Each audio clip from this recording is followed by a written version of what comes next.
Morning, we see that the Nasdaq is off hot and running here.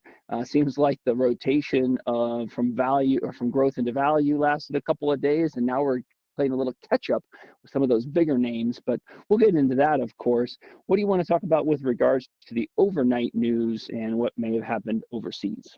Yeah, some data out of China that put the Chinese shares under pressure was their soft inflation figures, um, showing kind of the reach of the pandemic over there. Industrial prices fell deeper into deflation territory, declining 3.7% year over year, while consumer inflation also dropped 2.4% year over year.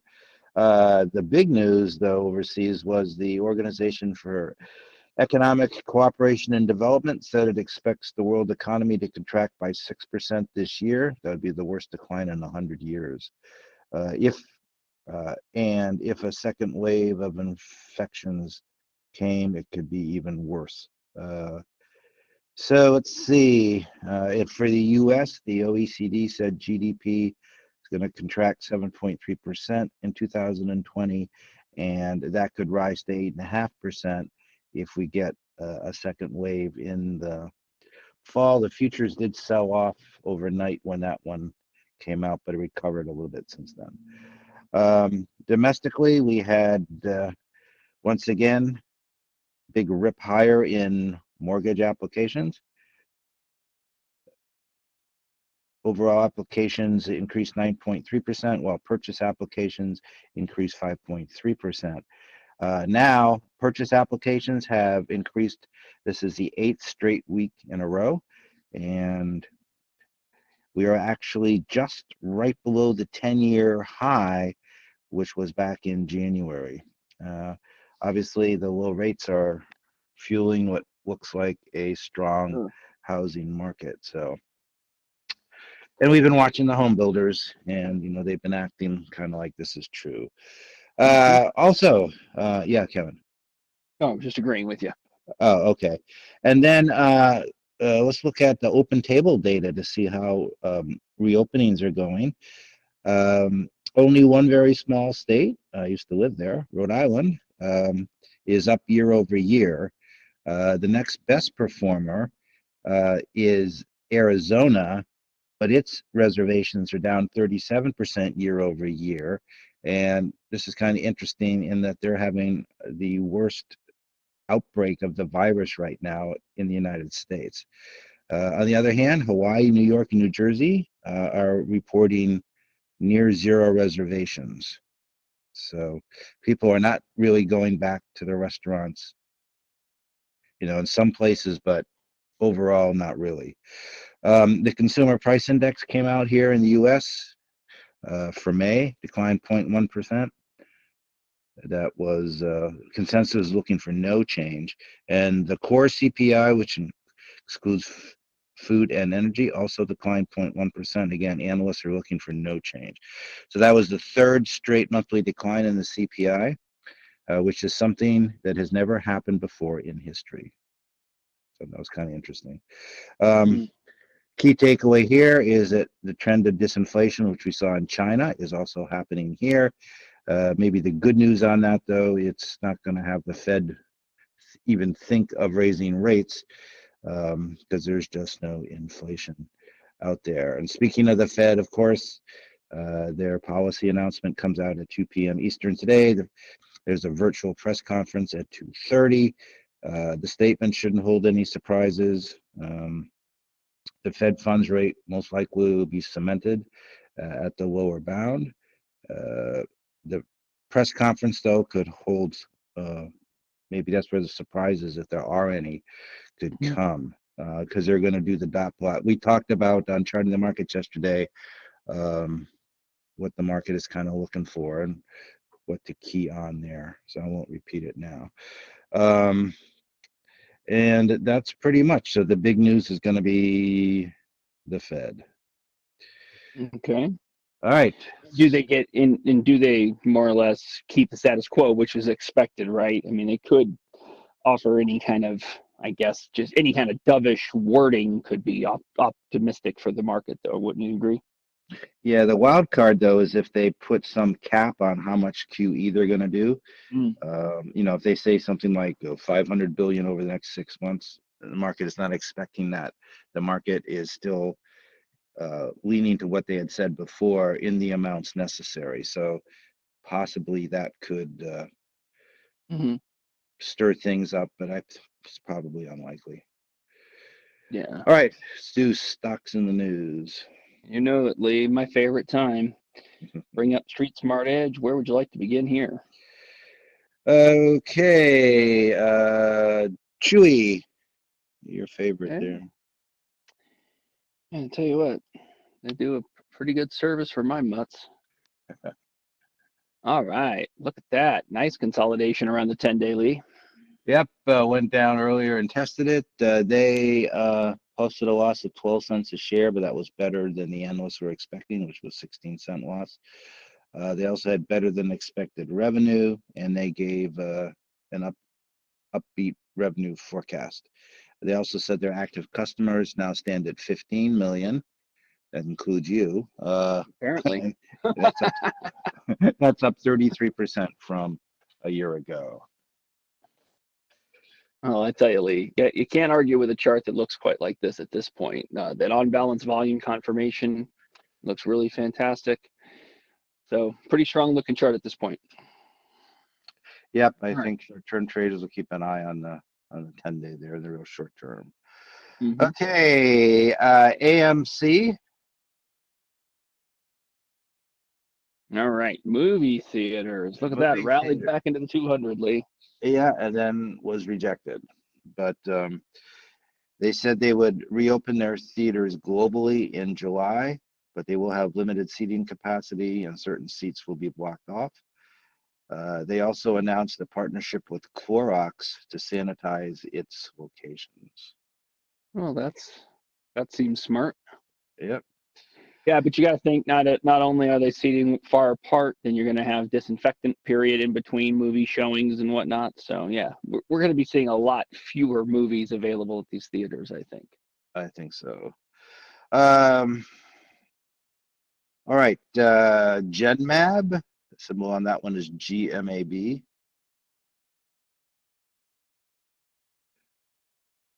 All right. If you're not familiar with them, they are a biotech company located actually in Copenhagen. And they announced a collaboration with ABBV or AbbVie to Hmm. develop and market 3 early stage antibody treatments for cancer. So they're going to get a big upfront payment of 750 million. Mm, So we know that the biotech stocks in general have been strong, so this is just adding to the mix. sure All right.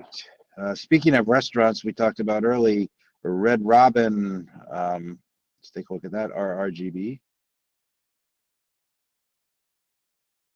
Uh,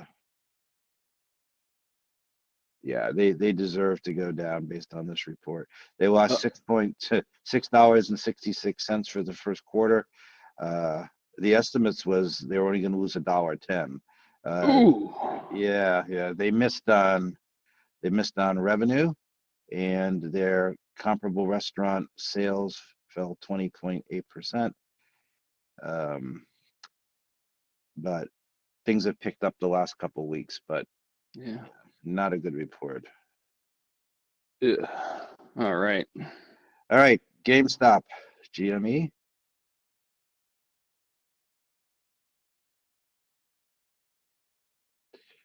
Hmm. A Wow. turnaround. They Yeah. lost more than expected, but the market is keen on a 519% increase in their e-commerce sales. Hmm. So I guess so that's considered a positive. It kind of outweighed Sure. that they missed.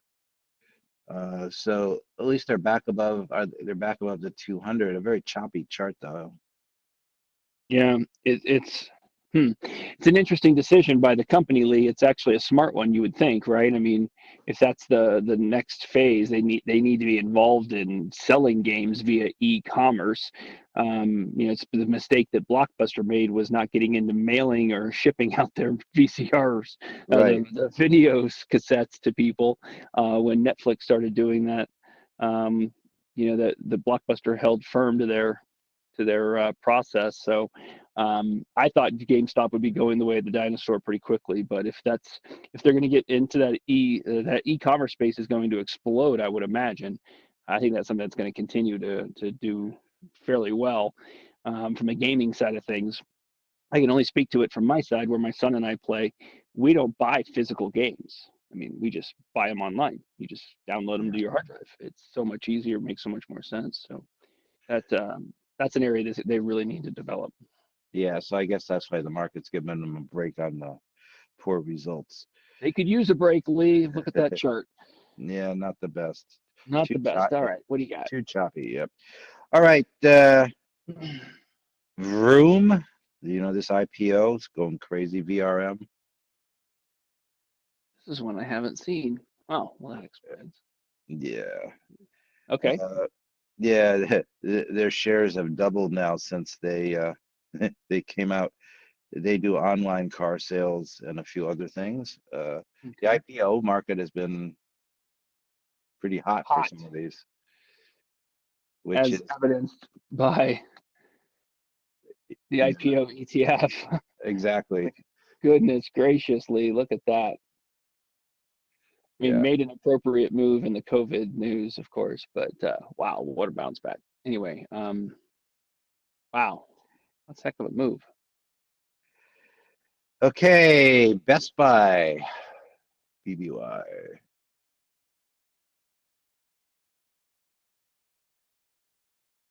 Back in the range, it looks like, after a Yeah, failed breakout. rejected up there, huh?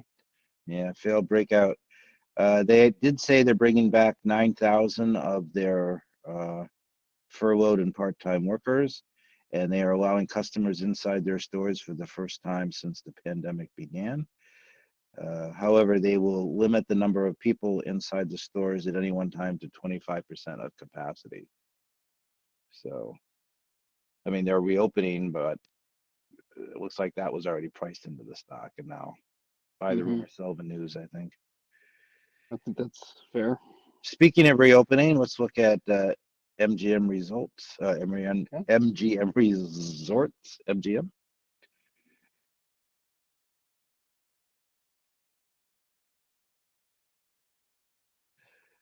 All right, so they're going to reopen more of their casinos. I think there's a little profit taking going on in this group. Yeah, I We had think so shown you too. the BJK, which had exploded, and now a little Mm-hmm. profit taking going on.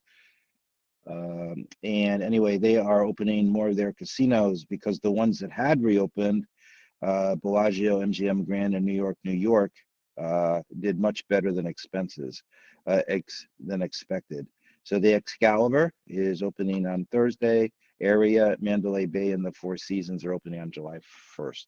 If you're planning a trip to Vegas.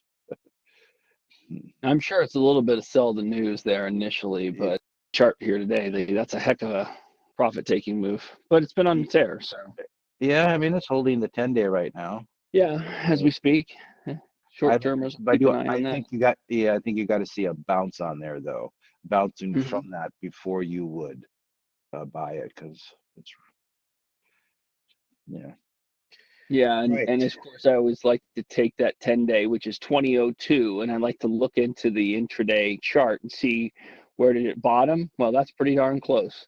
Yep. Low 2003, the next 5 minute bar 2004, which is ideal because what you want to see is that you don't make subsequent lows on new bars in the 5 minute chart. And this starts to challenge that S2. This would be the area where you hope it would start to bounce like that. If it's Good call going to. out, Lee.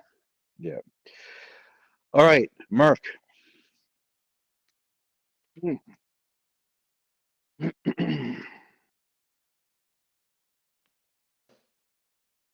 All right.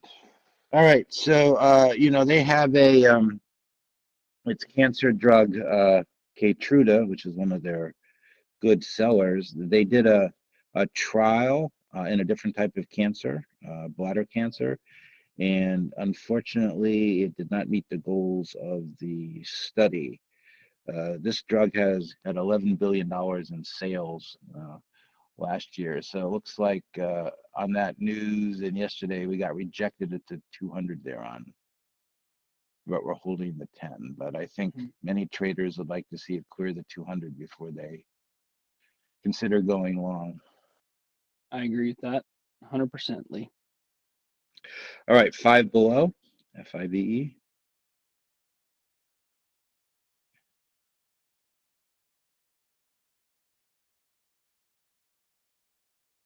All right. Right back to resistance, Lee. I had it in as a support line back here. Yes, well, they lost more than expected, but apparently market likes the fact that they said that 90% of their stores have now reopened. Yes. I think I want to see some closes in this range, Lee. Yeah, we It's gapped sitting up to right at resistance. resistance. Yeah. So if this would be a place, if you owned it and you had this nice 11% gap up, you might take a partial profit. Yeah, I think that's a nice idea, especially if you've been long. This is a good area of resistance. If you get the throwback to the 200-day, for those of you who might have been waiting for an opportunity, the throwback to the 200-day and perhaps even the 10-day coincident with it, as it's starting to rise nicely here, would be an area to consider for entry, and that would be a much better risk-reward ratio than you have at this point today, being that we've already kind of met resistance once and pulled back from it. Yep. Okay, Etsy, ETSY.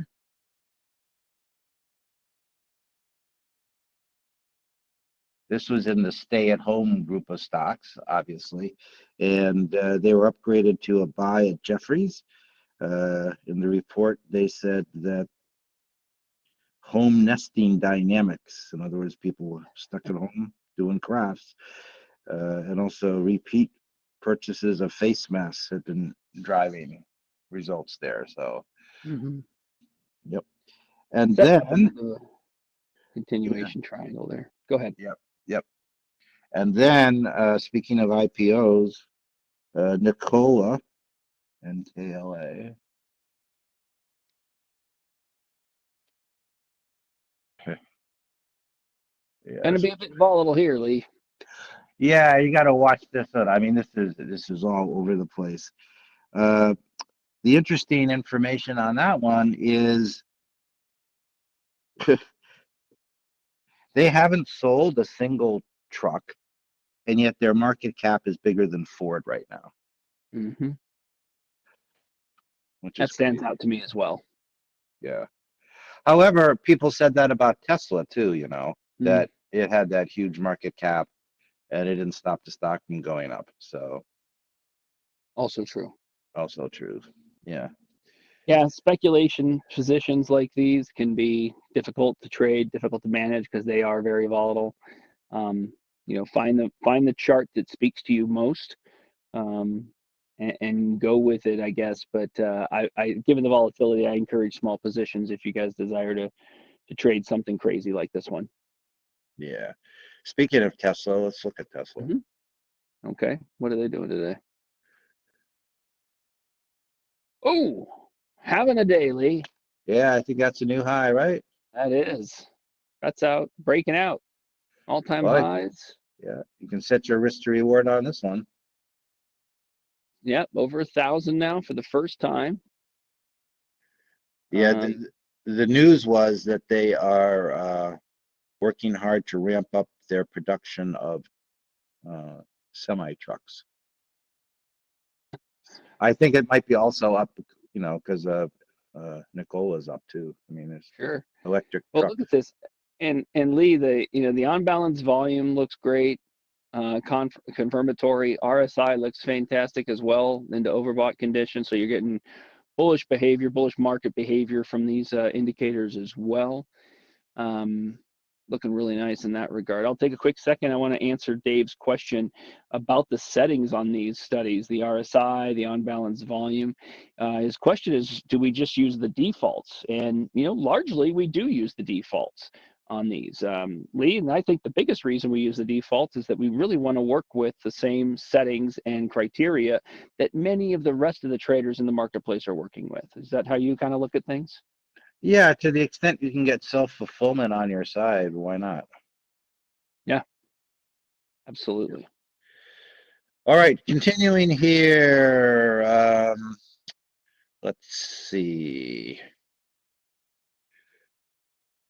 eBay was upgraded to hold from underperform at Jefferies.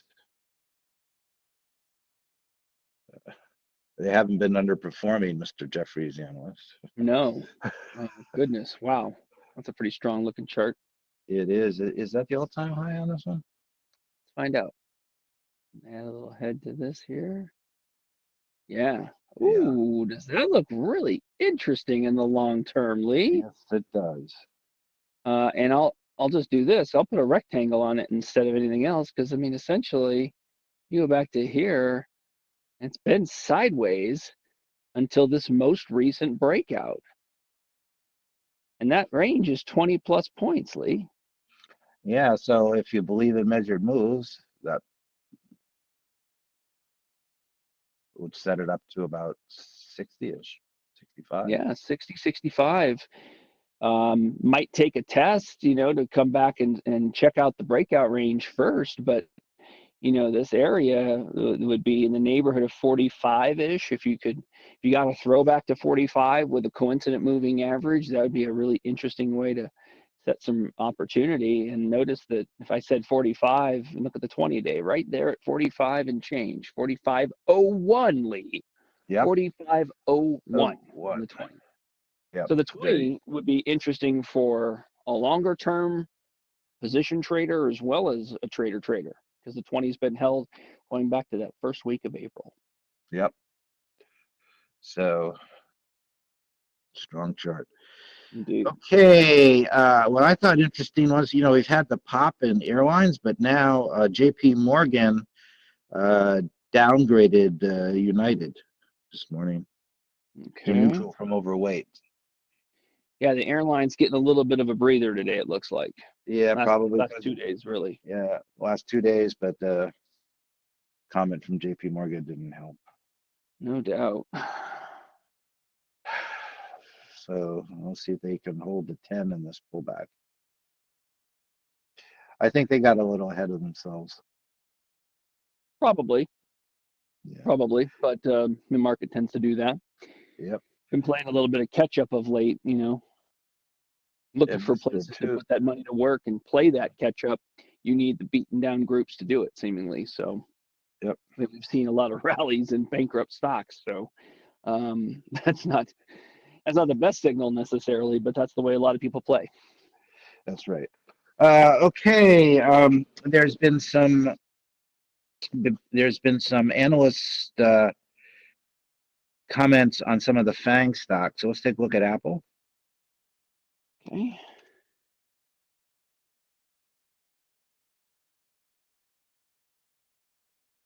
Oof. Yeah, Break. new high. Mm-hmm. Anyway, they were reiterated outperform at Deutsche Bank. Another FANG stock that had analyst comments, Amazon. So we're getting a rotation into these mega cap stocks, which I think at this point is a little bit negative for the market because they're going back to what had worked, which is fine, but it's almost a defensive play, I think. So the deal on Amazon was that Jefferies reiterated their outperform rating. And now let's look at another FANG stock, Netflix. Let's see, get my mouse to work here. Go.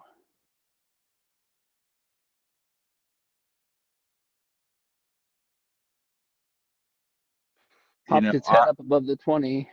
Yeah, but are we forming a little head and shoulders top here? I don't know. Potentially. It's certainly there. Yeah. However, when Deutsche Bank put Apple, reiterated that on outperform, they did the same to Netflix. So it's overweight at Deutsche Bank. Okay. And then another one of these COVID stocks got a positive analyst comment, Zoom Media.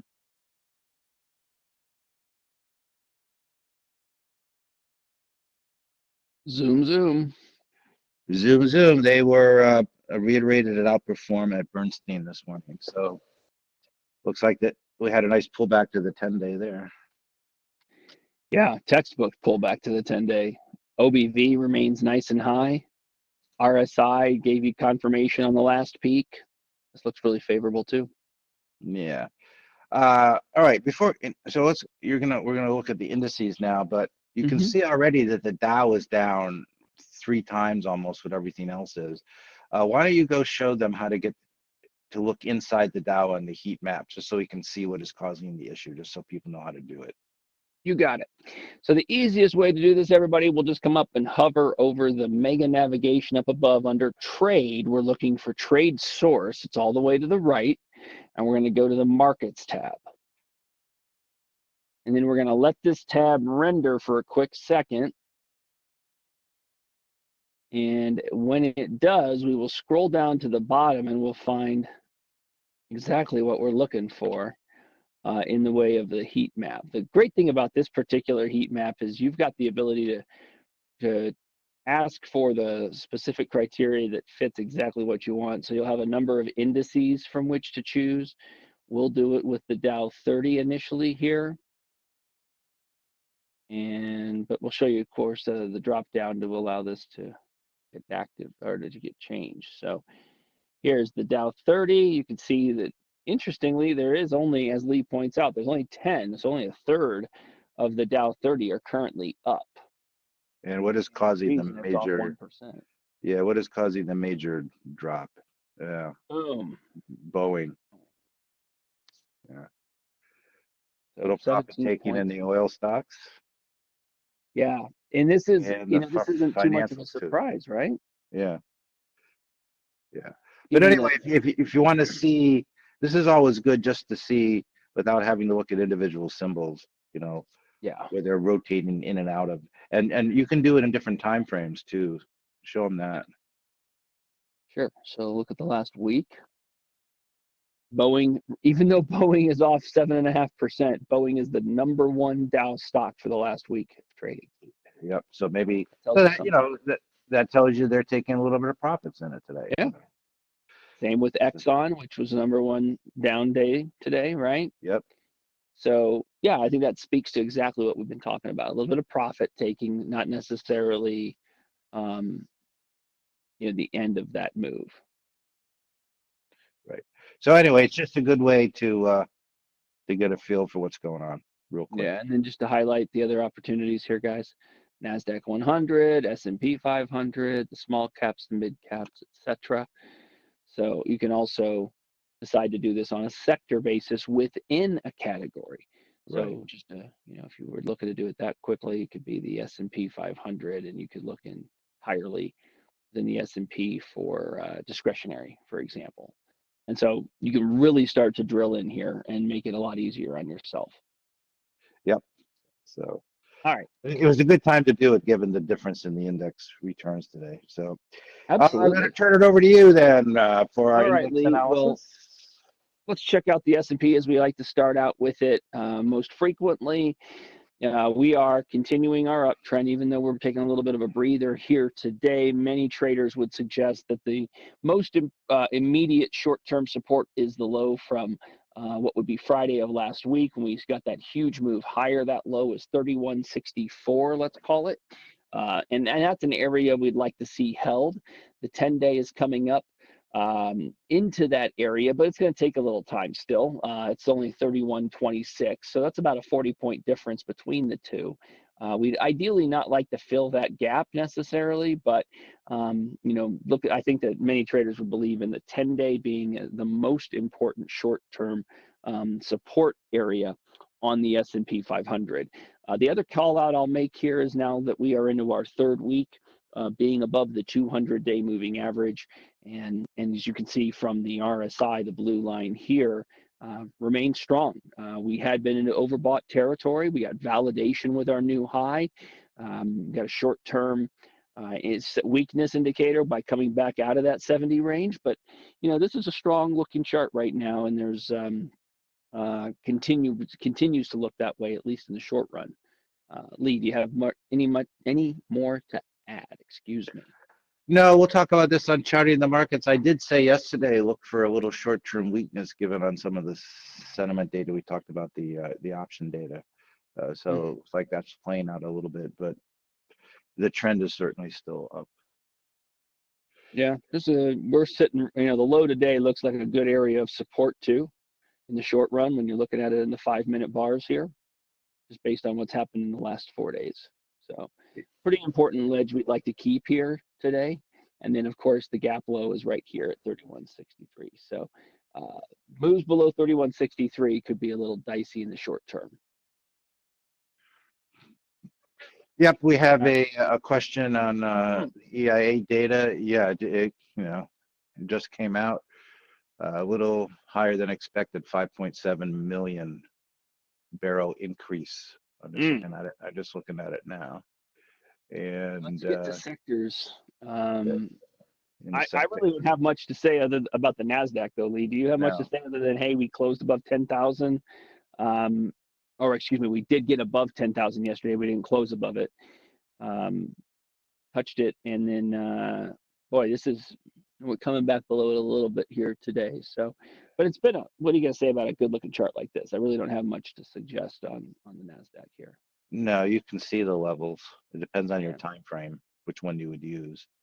Yeah, but again, I'm feeling just a little that, why all of a sudden are they getting out of the cyclicals and back into, they're what they call rental stocks. You rent these super mega cap names when you can't think of anything else to do.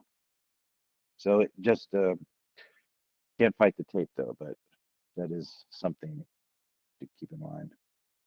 Yeah, I think you're right there, Lee. All right, somebody wanted to look at the IWM, which is the Russell. All right, so let's do that and see what the Russell's doing here today. It's pulling back by a good amount, likely because of the weakness in the XLE and the XLF both, but pulling back to the breakout point here, Lee.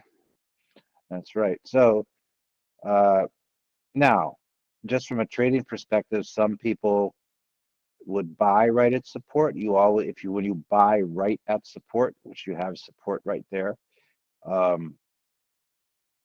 you get the best price. You also get stopped out more often, or you can look for some sort of confirmation. The confirmation would be starting to get a bounce, or maybe in this case, you wait till you go above that 20-period EMA on the 5-minute chart, which is the blue line. Yeah, and again, interesting that it's decided to kind of halt the selling here at this level, Lee. Right. So the earlier you get in, the better your profit if you're right, and you get stopped out more often. That's just the way it is. That's the nature of the game, Lee. 10-day has been held here going back to May 18. So a pretty good window here, about 3+ weeks of holding the 10-day. And I think traders that are in that window of time will eyeball the 10-day as a way to set their risk. So, if you're comfy with that, great. This could be an opportunity where your risk reward lines up in your favor. All right. Okay. Sectors.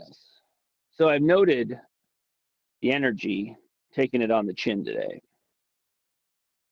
And I mean, taking it down the chin today by a 4% retreat, but by no means is this, a short-term rough chart. This looks really nice in the short run here. We are looking to fill, looks like we've got a nice little gap that could be filled here. Maybe we hold up at the 10-day. It'd be nice not to refill that gap. Not in its entirety, right? I agree with you. Right. So hopefully we'll stop there. So the XLF also pulling back a little bit here. Again, the retreats in the XLE and XLF largely, I would imagine, looking at the Russell, lending some of that weakness to the Russell here today.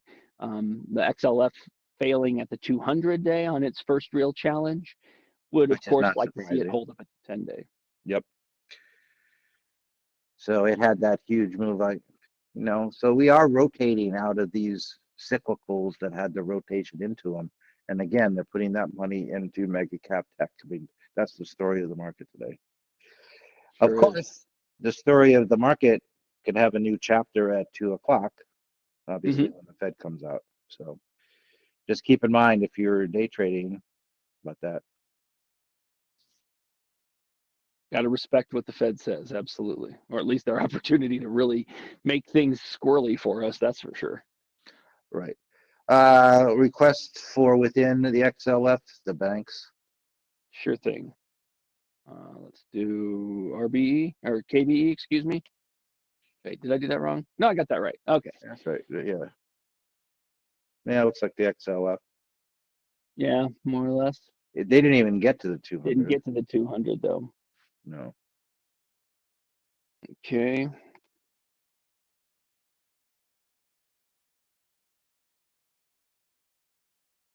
Interesting that failed at the trend line. Yeah. How far back do we have to go to find that trend line? It had been a downtrend line. Interesting. Yeah. We That's have a a question. pretty good resistance area, Lee. It is. There's a lot of congestion up here. So what sectors are considered cyclicals? Financials, discretionary, industrials, and industrial type mining stocks as opposed to precious metal stocks. Mm-hmm. Let's see. We had a request to talk about the SOX, Lee. Okay. And the semiconductors and how they could continue to look so strong. Wow, look at all. I mean, that I don't have anything but positives on this chart, Lee. It broke out, and then over a very quick window, 2 days, throw back to the breakout point, and is trying to pop higher yet again. RSI continues to move higher, validating the break in price.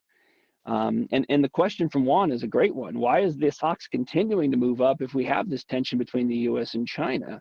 Or is it maybe because of the 5G broader play starting to be a little bit more noted? And I don't know that I can answer that question. I know that 5G has done anything relative to 5G has done exceptionally well in the market. But we also know that semiconductors, Lee, are pretty much placed in every device we all continue to use, and the usage of is expanding further, universally here. So yeah, and also a lot of them are pretty big companies too. Again, this is where they rent stocks to play an uptrend where they don't have any other ideas. It's true. That's what the institutions do. We want to look at oil services. We have a couple questions on that. Sure. Is that let's see, OIH? Yeah.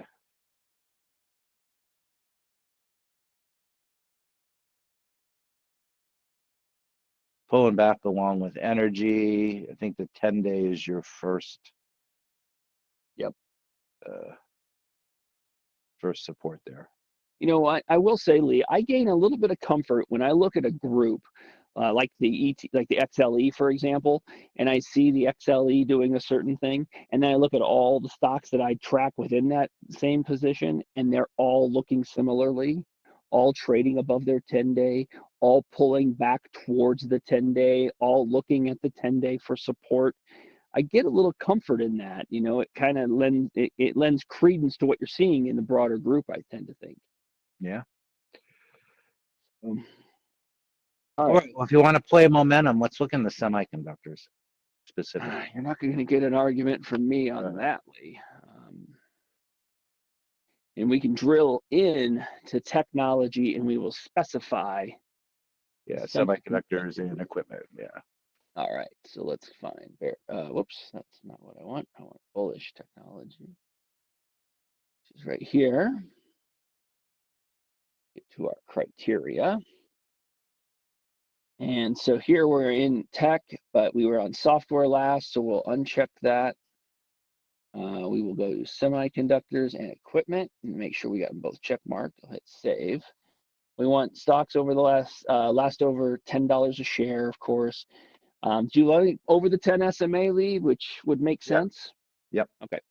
500,000 shares traded and well rated by the Schwab Equity Ratings platform. We will check the results. We have 15, and then I'll hit save as watch list. Some of the usual suspects. Yeah. Usual suspects indeed. All right, so technology with today's date of the 10th. Of course, don't forget, everybody, if you look at this, you can, in your screen, if you change the name of your screen, you could even, make it a little bit more recognizable. I could even have titled this semiconductors if I wanted to make it a really nice, clean list. So there you go, Lee. A lot of the same names we are familiar with. Where to begin? Let's look at NVIDIA. All right. Nobody ever trades that one. Right. And why would you? Ooh, Stock making a new highs. Look at that lovely. 20-day. Lovely. Yeah, that's great pullback here to the 20. And we just got to call out this lovely tail. I'm going to put an arrow on it real quick because, I used to look at these tails and not gain a whole lot from them, everybody. But I'll tell you what, when you get a tail like that at an important area, and in this case, the 20-day has been held going back to March 25th, substantial. That's a big deal. That was an exceptional buy signal. Yeah. And if I could put volume on there, if it had a big volume on that day, Lee, it's even better. And I think that red spike, is that the same day? Yep. Look at that. Sure is. Huge volume. So even though it's a red spike because the close was below the open, that was a fantastic heads up that 20-day SMA was going to offer you excellent support along the way. Absolutely. Next request. Provo there. There you go. All right, Lee. What do you see? It's flagging, which is good. Flagging at prior resistance, also good. I think on this one, unlike NVIDIA, you should wait for the breakout. I mean, NVIDIA broke out, so you can use the breakout level to set your risk. This one, you'd like it to break out because the last time it tried to break out, you can see what happened. Yeah, this break didn't last long at all. That was an open followed by a heavy fade at that point. Right. That was So I think this one you got to be patient on, as opposed to NVIDIA. I think I agree with you, Lee. I don't think there's reason to jump the gun here. Let's see, KLAC.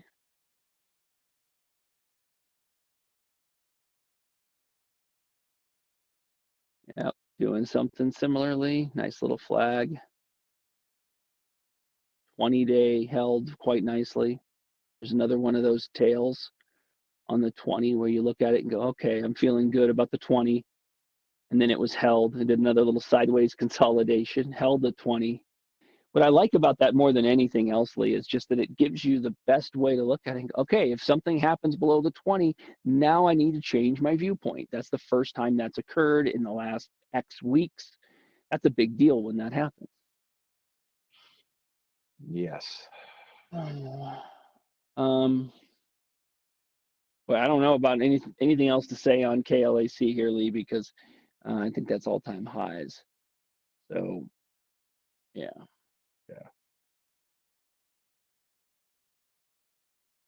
All right. I think that's going to wrap it up for us today, everybody. We do have, I'll put the 10 on there for you just to give you just a quick idea as to what you, yeah, see, it's catching up.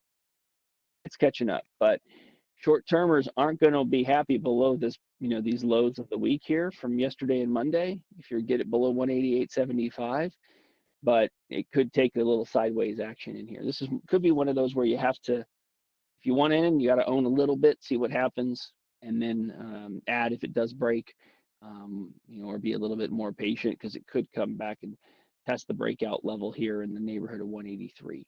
So something to keep an eye on. But when you're trading at these upper levels and new highs, I know it's hard to establish those first positions. So I tend to encourage you to start small. So, All right, all what's right, coming up everybody. next? I'm sorry. Up What's next, coming we up actually next? have a break. Yeah, we have a break. So everybody's going to get a little chance to. I don't know. What do you do on your breaks? I eat oatmeal. I might have a cup of coffee, but I'll get a little oatmeal, get some food going. But we have a couple hours off, everybody. So good luck the rest of the trading day today. Make sure you're all making note of the Fed speech today. Make sure that we don't have anything specific that could really shift markets for us. But stick around for Lee. Lee will come back a little later for charting the markets. He's joined today by regional investment strategist and CMT Lou Mercer. So join us for that as well. Thanks, everybody. Have a great rest of your day. All righty. Hi, it's Jeff Kleintop with 90 seconds on what we're watching this week. 35 years ago, this past Friday, Ferris Bueller took a day off. After taking the past few months off, the global economy is back. This week, we get more May employment data following last week's better than expected news in the US, Canada, Germany, and Ireland. The job market often lags the recovery in the stock market by about a year, so the signs that stimulus and reopenings may be working is great news for Main Street, not just Wall Street. Now, the Fed isn't expected to take any action this week at its meeting on Wednesday, but bonds are finally joining stocks and reacting to the better economic news. Bond yields have finally started to climb, with a 10-year Treasury yield rising above 80 basis points for the first time since March. The move in bonds and the shift in the stock market to cyclical leadership from defensives suggests markets have gone from pricing in a long, slow recovery to a more rapid one in the past week or two. Now, data this week should continue to support that outlook. But there are risks. U.S.-China tensions remain a concern and could flare up this week at campaign events. So far, the U.S.-China Phase 1 trade deal has remained intact, as President Trump has opted for other, less economically disruptive ways to confront China. And OPEC's in the news this week with an agreement to extend the record oil production cuts for another month to the end of July. The energy sector has been the best performer since the stock market low on March 23rd. The fastest recession in history has so far turned into a pretty fast rebound, which reminds me that life moves pretty fast. If you don't stop and look around once in a while, you could miss it. Thanks for watching.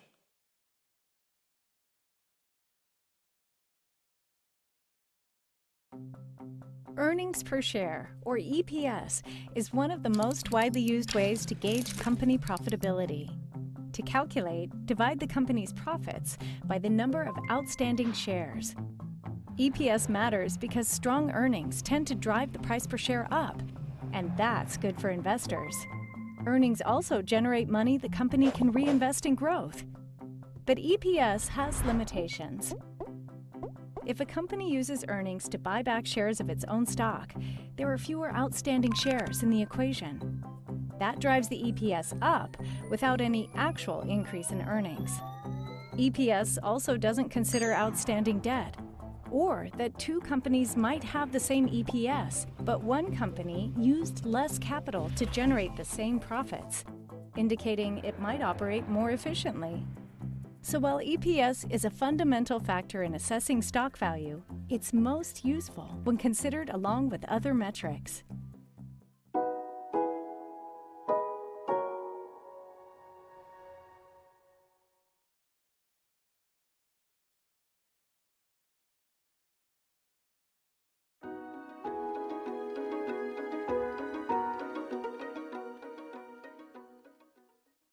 Hello, and welcome to the Quick Start video where we cover Screener Plus and Sectors tool available on Schwab's Street Smart Edge platform.